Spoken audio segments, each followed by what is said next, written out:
विष्णुपदाय कृष्णपृष्ठावृत्ते श्रीमती मधुसूदनाय प्रचोदिताम् नमस्ते मधुसूदनाय भक्तिपात्र्याय दुर्लभ कृष्ण भक्ति में अति सरलता। हरे कृष्णा कृष्ण कृष्ण हरे हरे हरे राम राम राम हरे हरे। भगवत प्रेम को ही जीवन का एकमात्र उद्देश्य समझना और उसे हर हालत में निरंतर लक्ष्य में रखकर सब काम करना। जहां तक बने सहज ही भोगों का त्याग, भोग आसक्ति का त्याग, जगत के किसी भी प्राणी पदार्थ परिस्थिति में राग न रखना।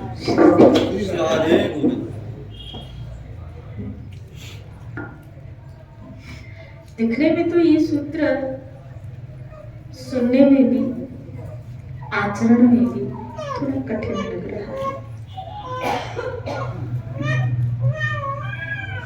कि किसी व्यक्ति में राग न रखना। श्री राधे बोले किसी वस्तु में राग न रखना। श्री राधे हरे कृष्ण कृष्ण कृष्ण हरे हरे हरे राम राम राम हरे हरे।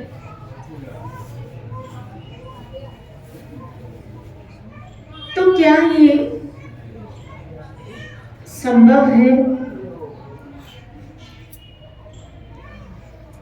कि हमारा किसी में भी राग न हो?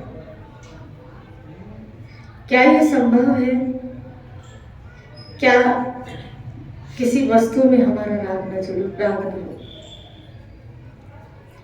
और ये इसका विश्लेषण तो हर एक व्यक्ति के पास अपना अपना पैरामीटर खुद ही है। सत्संग तो बाकी आपको बताएगी कि राग कहते किसको है, लेकिन किस किस में है ये आप ही अच्छे से जान सकते हैं। हम खुद ही अच्छे से जान सकते हैं, या तो फिर जिनके हम आश्रित हैं सदगुरु, वो ये पकड़ को ले। जब आप किसी चीज से राजी हो जाते हो, मैं भी, जब हम किसी चीज से राजी हो जाते हैं, किसी वस्तु से राजी हो जाते हैं, किसी व्यक्ति से राजी हो जाते हैं, इसका मतलब है राजी होने का अर्थ ही है क्या, कहीं ना कहीं वो भाया है। कहीं ना कहीं वो चीज भाई है, कहीं ना कहीं वो चीज व्यक्ति भाया, राजी हो गई। और जहां हम राजी हुए हैं, इसका मतलब है ईश्वर के प्रति वैसा राग नहीं जैसा होना चाहिए। तो कहीं हम अपने आप को धोखा तो नहीं दे रहे। और यहां कहा कि आपका पूरा राग श्री हरि में, श्री कृष्ण। कृष्ण को एक ही चीज तो नहीं पसंद है, बटना। कृष्ण खुद बटे हुए,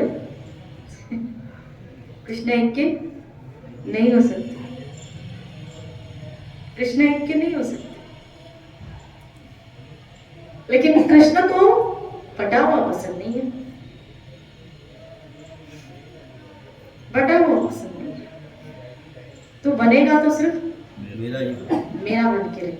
तभी कहा माँ एक कम मुझ अकेले की। तू बनेगा तो सिर्फ मेरा बनेगा, देख। और मेरा बनेगा, उसके अतिरिक्त अनन्य तुम्हारे जीवन में कोई नहीं। मेरे अतः तुम्हारे जीवन में और कोई नहीं होना चाहिए। फिर देख, तेरी जीत मैं करवाऊंगा, तेरी जिम्मेदारी मैं निभाऊंगा, तेरे सारे कार्य मैं करूंगा, लेकिन तुझे मुझ में लगना पड़ेगा, फिर मैं तुम में लगूंगा। समझ रहे? तुम मुझ में लग जाओ, फिर मैं तुम में लगूंगा। तुम मेरे कार्य में लग जाओ, फिर मैं तेरे कार्यों में लगूंगा। उसके कार्य क्या है? हे अर्जुन, मेरे भक्त जब आपस में मिलते हैं तो मेरे विषय ही चर्चा करते रहते हैं, मेरा ही गान करते रहते हैं। अर्थात भक्तों के पास भगवान की चर्चा के अतिरिक्त और कोई कार्य नहीं, कार्य ही नहीं है। श्री राधे बोले। एक संत से किसी ने प्रश्न किया, संत से कहा, महाराज मेरा मन अब संसार में नहीं लगता,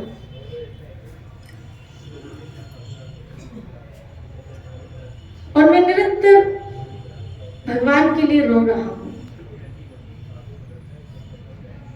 हालांकि बात छुपाने की, लेकिन अपने गुरु से शिष्य शेयर कर सकता है। बोला मेरा मन जगत में नहीं लगता, मेरे आंसू रुक नहीं रहे, मुझे अच्छा नहीं लगता। संत ने बहुत अच्छा उत्तर दिया। संत ने कहा, सच बताऊं, मेरा भी मन नहीं लग रहा है, तो चलो दोनों बैठ के मिलके रोते हैं भगवान के लिए। दोनों मिलके श्री हरि के लिए रोते हैं। उस रोने में जो पुकार होगी, उस रोदन में जो पुकार होगी, वो दोनों आ ही जाएंगे। मेरा भी मन नहीं लगता। यही बात तो कृष्ण चाहते हैं कि तुम्हारा मन इस संसार में न लगे, तुम्हारा मन मुझ में लगे। तभी का मई अर्पित मनोरथ, तू मन अपना मुझ में लगा, तू सारी बुद्धि मुझे दे दे। हमारा मन, हमारी बुद्धि राग द्वेष में फंसी पड़ी है, राग द्वेष में फंसी पड़ी, ईर्ष्या द्वेष में फंसी पड़ी है। हमारा मन इस जगत के विचारों में फंसा पड़ा है। और श्री कृष्ण चाह रहे हैं कि तुम अपनी सारी, ये नहीं का 1/3, ये नहीं का 1/4, ये नहीं का हाफ, कहा तो का सारी, टोटल। यानी तुम्हारा एक विचार भी आउट ऑफ नहीं जाना चाहिए, बाहर नहीं जाना चाहिए। तुम अपनी सारी बुद्धि मुझ में लगाओ। तुम्हारे पास जो क्वालिटी है, टैलेंट है, वो मेरे लिए होना चाहिए। श्री राधे बोले, मेरे लिए, अर्थात तुम मेरे कार्यों में लगाओ, मेरी सेवा कार्यों में लगाओ।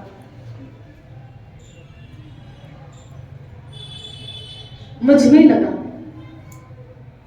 अंकल भागवत में पढ़ रहे थे ना, क्या आया था? सेवा के 6 अंग, क्या बताया था?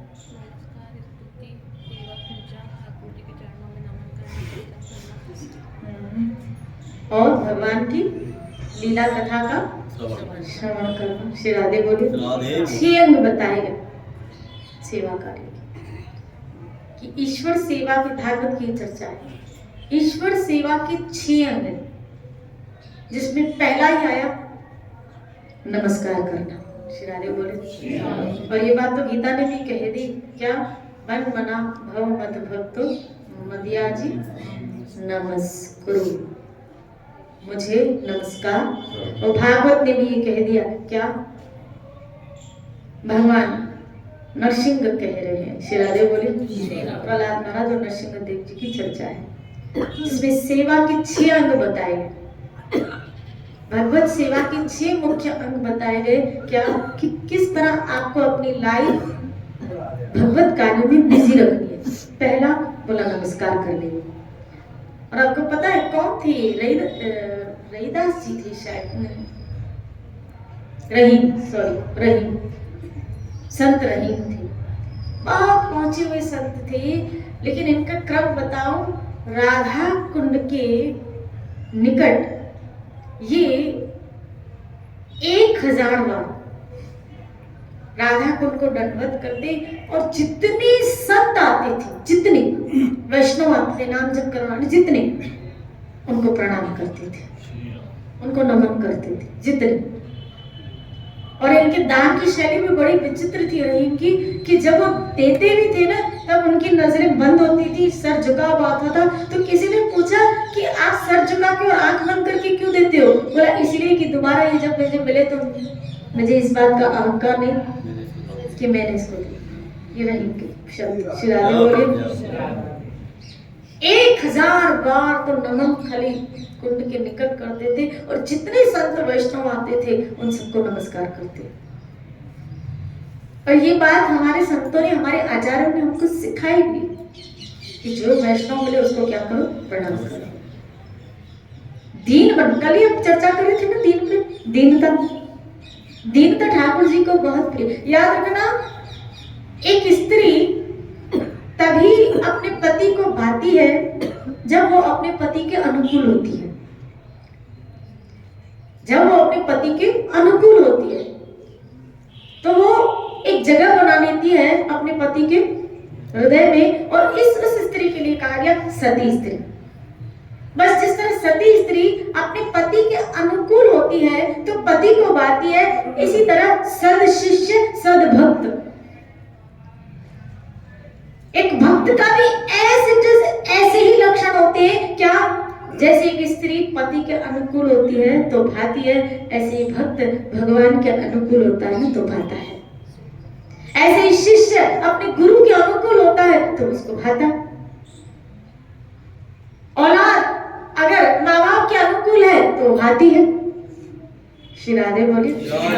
वो स्त्री जैसे सती कहलाती है, वो जीव भी जब भगवान के अनुकूल हो जाता है तो भक्त कहलाता है, शुद्ध भक्त कहलाता है। और यहां तक कि रूप गोस्वामी महाराज ने तो कहा अनुकूल्य, जो भी अनुकूल है भक्ति के वही स्वीकार करो, बाकी तो स्वीकार भी नहीं करो। तो बाकी तो स्वीकार ही नहीं करना, जो अनुकूल है वो स्वीकार करना है। यानी आपको, हम सबको भगवान के अनुकूल हो जाना है, ईश्वर के अनुकूल हो जाना है, भक्ति के अनुकूल हो जाना है। अनुकूल होने का अर्थ क्या है? अनुकूल होने का अर्थ है जो उसको भाए आपको वो करना है। श्री राधे बोली। हमने सुना संतों के मुख से, उसको अच्छा लगता है भजन करना। हम इसलिए भजन तो नहीं करते चित्त शुद्ध होता होगा, हम इसलिए करते हैं क्या? ये उसको भाता है, ये उसको भाता है, आकर्षित होता है हरि जो उसके नाम के आश्रित है, खींचा चला आता है वो लोगों के निकट जो उसके नाम के आश्रय लेते हैं। तो ये उसके भाती है, इसलिए हम करते। जो तुमको वो पसंद वही बात करेंगे, बात में बात भी वही करेंगे जो आपको अच्छी लगे। कितनी बड़ी बात है। कवि ने भले गाना कह दिया लेकिन इन शब्दों में एक बहुत मर्म उसने, जो तुमको वो पसंद वही बात करेंगे, वही कहेंगे जो आपको अच्छा लगता है। तो संसार की अलग अलग सारी बातें, अगर गुरु के सामने ये भाव आ जाए, हे गुरु महाराज आपको जो पसंद होगा वही करेंगे, तो गुरु तो चाहता है तुम कृष्ण के लिए बोलो, कृष्ण का गुणगान करो। तुम दिन को कहो रात तो हम रात कहें। श्री राधे है दिन, लेकिन आप कह रहे हैं रात। कितना अनुकूल, ये आप देखो कितना अनुकूल हो जाना है, कितना अनुकूल हो जाना है। इसको कहते हैं भक्ति। भक्ति इसलिए, भक्ति का मतलब है अपना, या दूसरे आया ना अभिमान मद गर्व। ये अभिमान तो तब तक टिक रहा है ना जब तक मेरे अनुसार, या भाई दिन है तो दिन ही कहेंगे, रात है तो रात ही कहेंगे। वहां ये आता है क्या?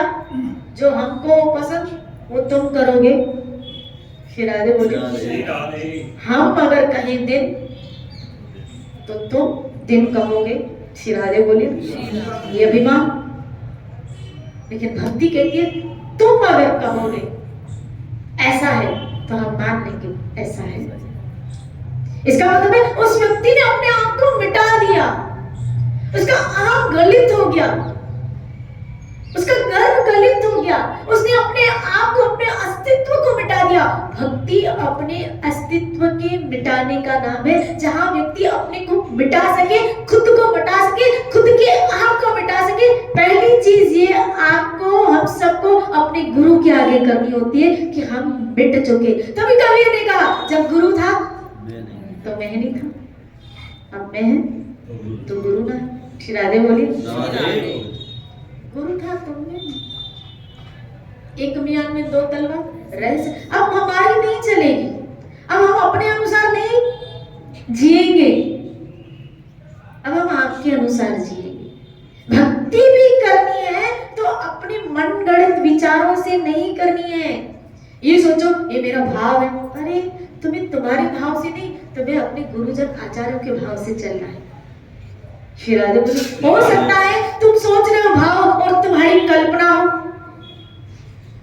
और वो कल्पना आज तो आई लेकिन कल विलीन होते भी देर न लगी। इसलिए आचार्यों के अनुगत्य में ही भक्ति फलीभूत होती है, पोषित होती है, बढ़ती है, बढ़ती है।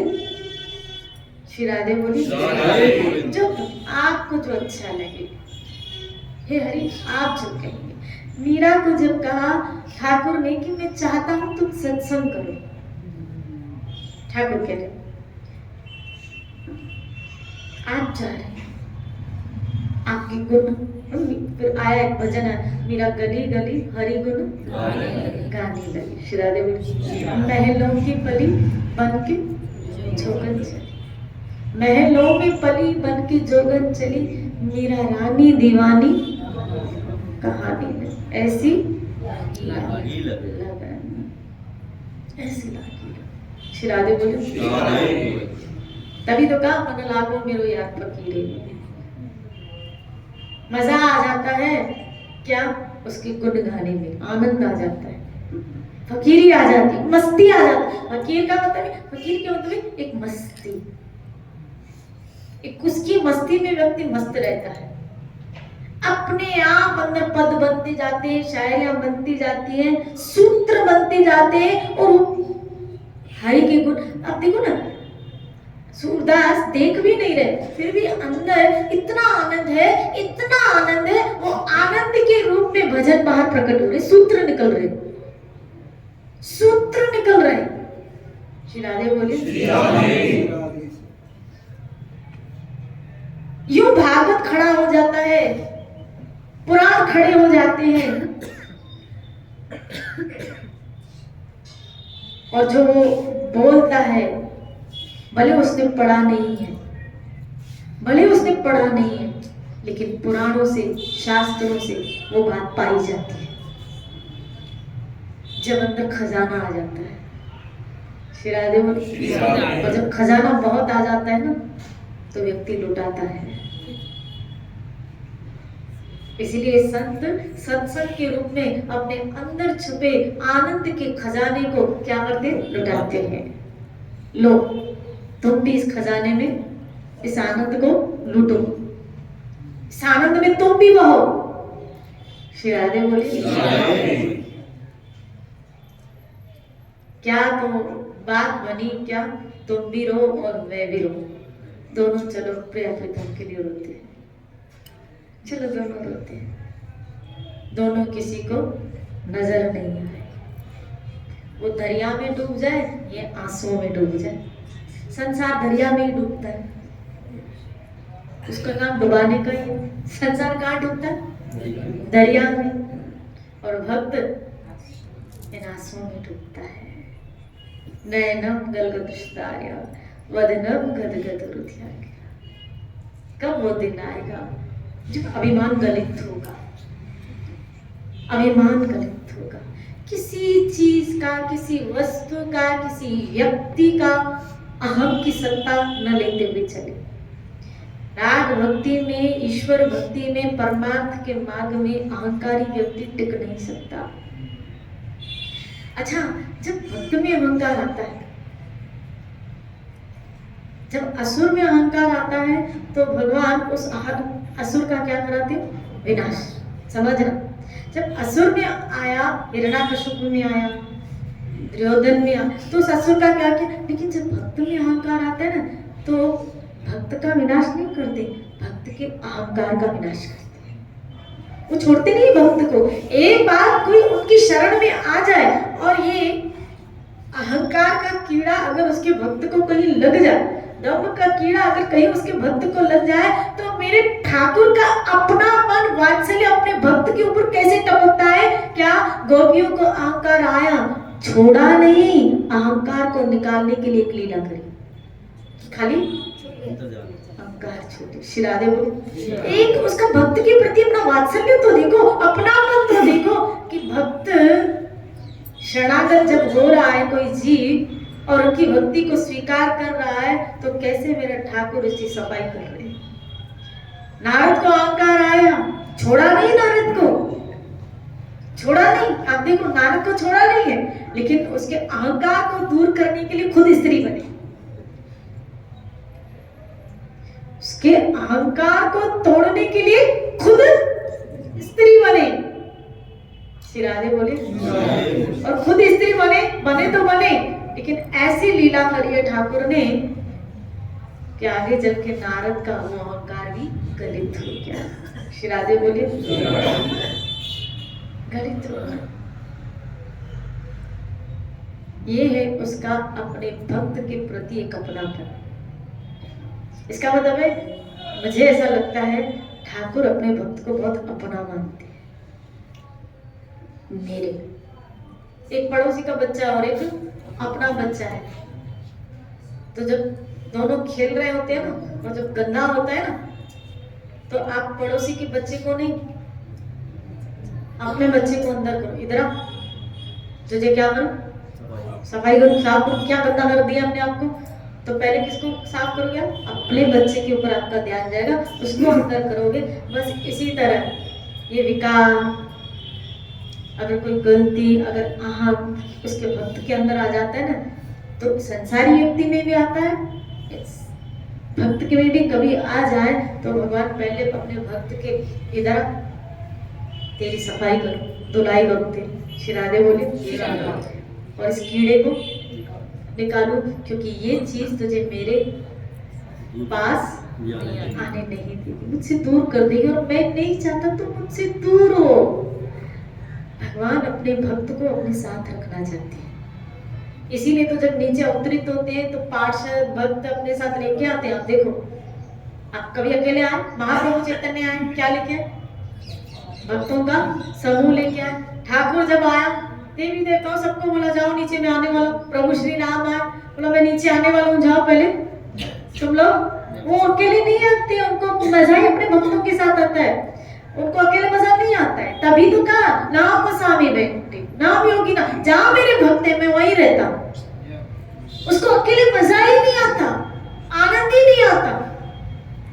अकेला था तभी तो विस्तार किया, ये सृष्टि का बखेड़ा क्यों? अकेला ही तो था पहले, आत्मा राम आत्मा आनंद में, लेकिन ये विस्तार किया, उसको अकेला मजा नहीं आता। आनंद में है, अपने स्वयं में उसकी एक सृष्टि है, स्वयं में।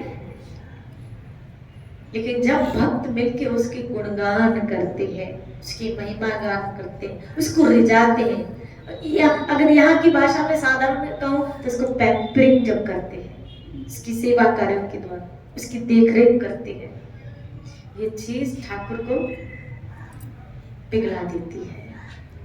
बता दो। तो पहला आपने कौन सा था? नमस्कार करो। श्री राधे बोली पहला कौन सा था? नमस्कार से बात कहाँ तक पहुंच गई। दूसरा क्या था? स्तुति करना।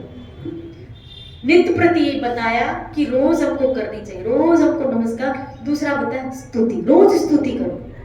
जैसे भागवत में बहुत सारी स्तुतियां आई हैं, तो अगर स्तुति मतलब प्रेयर, प्रार्थना, महिमा गान,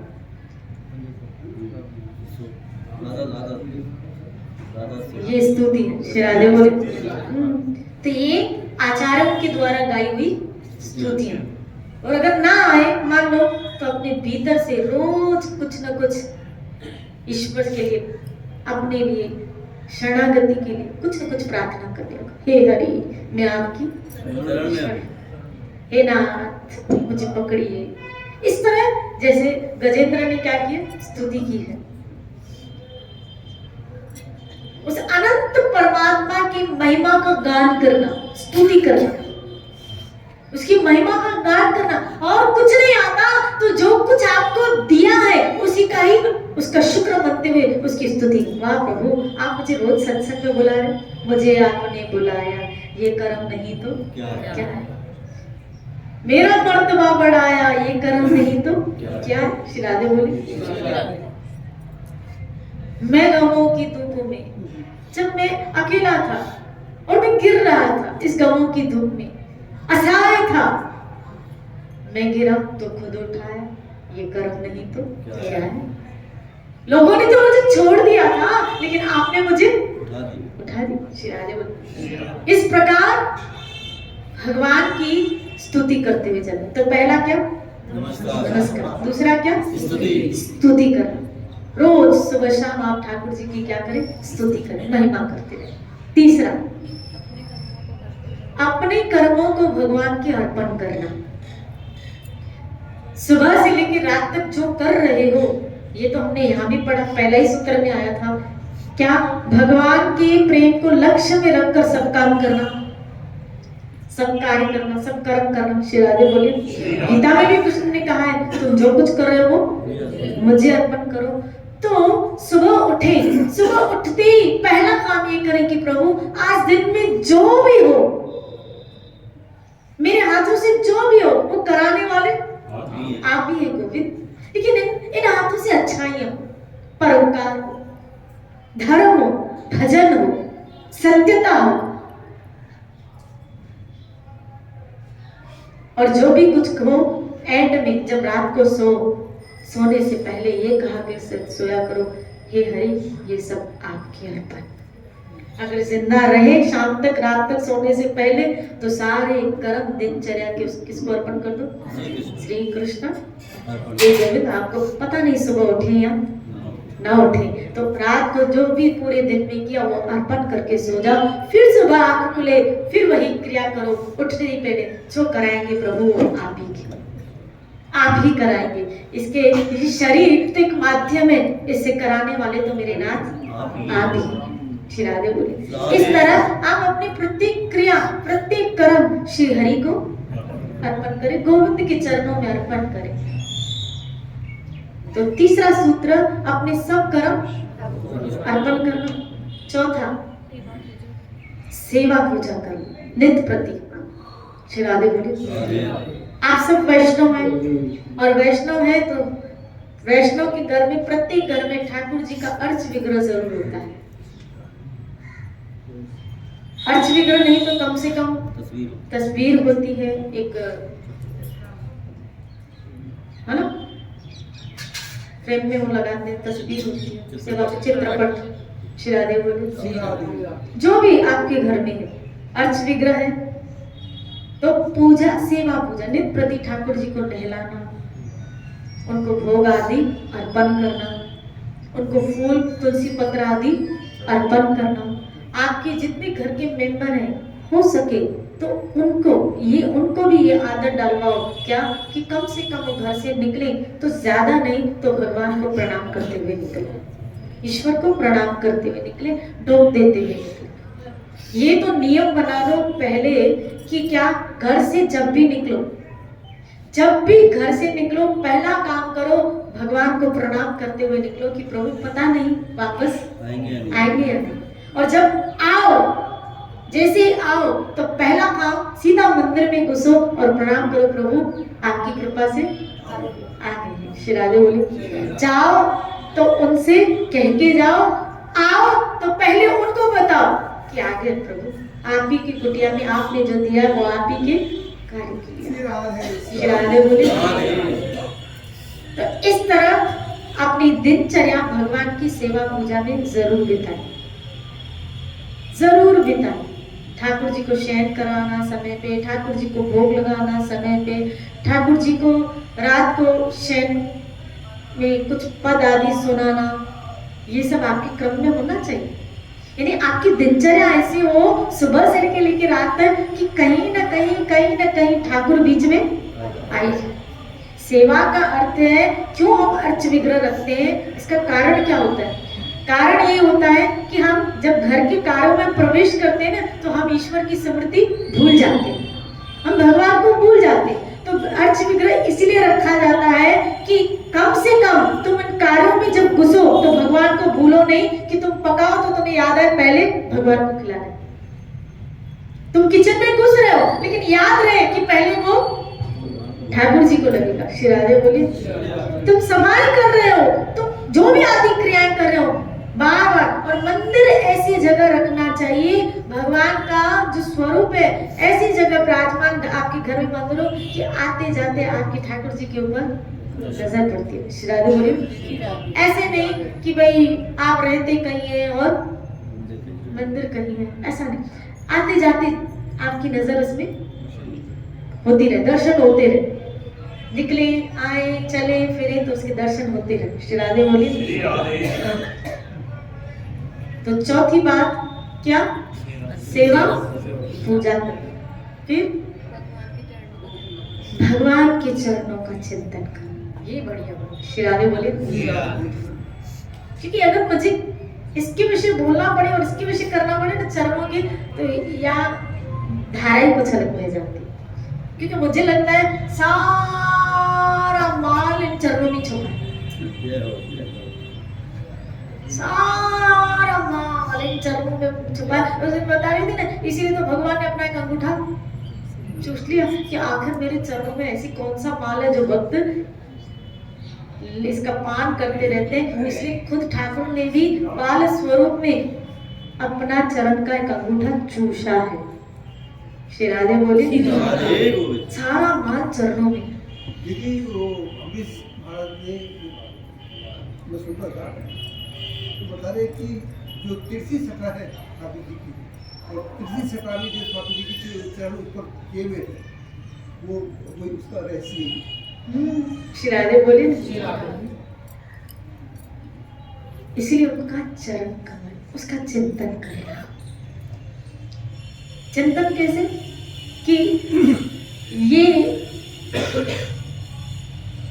दो तरीके से, एक जब कोई जीव आश्रित होता है, इन चरणों का क्या लिया जाए? आश्रित। तो कभी उसको विस्मृति नहीं होगी, क्योंकि कई महापुरुष ने इसका गान किया क्या कि चरण कमल को चेरो, मैं अपने ठाकुर के चरण को कमल को चेरो, चेरो मतलब एक दास चेला। श्री राधे बोलिए। श्याम मोहे सागर रखो जी। श्री राधे बोलिए। अगर एक होता है कि जब कोई जीव भक्त इन चरण कमलों का क्या ले? आश्रित। और जो आश्रित होगा इन चरणों का, उसको बार बार उसका चिंतन होता रहेगा। और एक है मेडिटेट करना, ध्यान करना। ध्यान कैसे करना? नेत्र बंद करके भगवान के चरण कमलों का स्मृति करना। ध्यान में भगवान के त्रिमुख ललित इन मधुर मकरंद भरे इन चरणों का चिंतन किया जाए। कैसे मेरे ठाकुर ने इन चरणों में पायल धरी है, वो सांवले से चरण जिसके तलवों पे लालिमा है, नीचे जो चरणों की चिन्ह है, हालांकि जो तलवे हैं वो पिंकिश है, और उन पिंकिश तलवों में भगवान के चिन्ह है। वो एक एक चिन्ह का कवि भक्त उसका क्या करता है? चिंतन। श्री राधे बोल। श्री राधे। वज्र, मीन, अर्धकोण, षटकोण, ये सब वो चिन्ह है ठाकुर जी के चरणों में, जो भक्त क्या करता है? कभी कभी उनका चिंतन करता है। उनके चरणों में बिछुए पहने हुए हैं, कभी वो फूलों की माला जब ललिता विशाखा लेके आती है तो श्री जी इनके चरणों में धारण करवाती है। ऐसे नाना प्रकार के चिंतन भक्त के अंदर भाव से विभोर होके वो हरि के चरणों का स्मरण करता रहता है, चिंतन करता रहता है। इसीलिए या अगर ऐसा ना बैठे तो जो स्वरूप आपके अंदर विराजित है या आपके चित्रपट में है, तो उनके चरणों को देख देख के आप उसका चिंतन कर सकते हैं। श्री राधे बोली। कर सकते हैं। इसीलिए सुना जाता है, सुन सुन के सुनते हैं तो फिर हमारा मन इमेज करता है, कल्पना करता है वो चरण कैसे होंगे, किस तरह, छोटे हैं या बड़े हैं, किशोर अवस्था के अपने हैं, पौंड्रिक अवस्था के अपने हैं, बाल अवस्था के छोटे छोटे मस्त चिन्ह है ठाकुर के, छोटे छोटे चरण है जिसमें पैजनियां पहनी हुई है, और छुप छुप करके पूरे नंद भवन को आलोकित कर रहे हैं, आलोकित कर रहे हैं। उनके चरण चिन्ह। एक बार तो ऐसा ही हुआ था, एक बार ऐसा ही हुआ, और ठाकुर जी कल मैं पद्यावली पढ़ी थी तो उसमें एक लीला आई कि ठाकुर जी बिना लोरी के और बिना हरि कथा सुने, चर्चा सुने सोते नहीं, सोते नहीं। तब एक बार यशोदा ने कहा, चल लाला देखो आज मैं एक कथा सुनाती हूँ। नहीं, पहले ठाकुर जी ने कहा कि तू मुझे कुछ सुनाएगी तो मैं सोऊंगा, नहीं तो मैं नहीं सोऊंगा। तू मुझे सुना, मैं सोता हूँ। तो जी बोला, धारी के सो जाएगा तो सुनेगा वैसे? श्री राधे बोली, तो बोला अरे मैं तुझे बीच बीच में करता जाऊं, तू सुनाती जा, मैं बीच बीच में करता जाऊं। बोला अच्छा ठीक है। अब यशोदा सुला रही है ठाकुर जी को। ठाकुर जी यशोदा के लिए एक समय की बात है, त्रेता युग था। वो संकेत है कि भी ठाकुर जी सुन रहे। प्रभु श्री राम जब केकई के द्वारा दो वरदानों को सत्य करने के लिए ये बोलती जा रही है, ठाकुर जी करते जा रहे हैं। फिर कहा कि जानकी विवाह का प्रसंग छेड़ा, तो चेहरे पे खुद एक अलग सी मुस्कान आ गई ठाकुर की। और जब वनवास काल में पंचवटी में रावण आया, अब जब रावण का नाम सुना तो ठाकुर जी ने कहा, लक्ष्मण मेरा धनुष बाण लाओ, मैं रावण को अब भी मार दूंगा, छोड़ूंगा नहीं।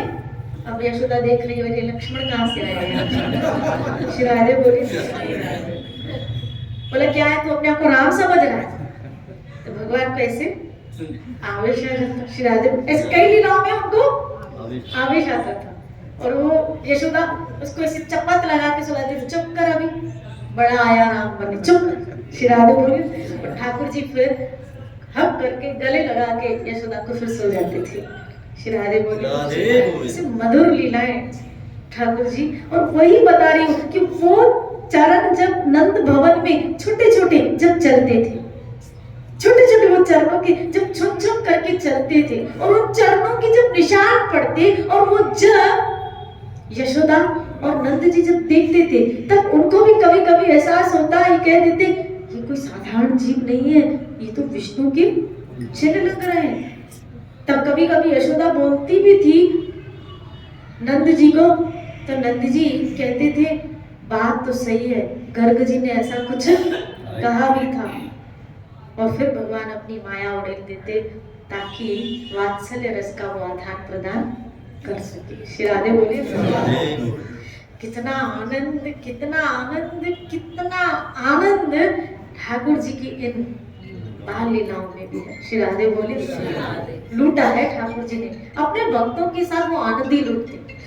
सच बताओ, मौज अपने भक्तों में ही, मौज ही अपने भक्तों से ही होते, मौज में अपने भक्तों के साथ होते। बाकी जगह तो द्वारका में लड़ाइयाँ, ये वो, भक्तों के साथ मौज में रहते, आनंद में रहते। श्री राधे बोली, इसीलिए कह रही हूँ, बनना है तो भक्त बनना है, बनना है तो क्योंकि रहता ठाकुर अपने भक्तों के साथ है। अगर चाहते हो आप ठाकुर के साथ रहना या ठाकुर आपके साथ रहे, तो फिर आपको भक्त बनना है, बनना पड़ेगा।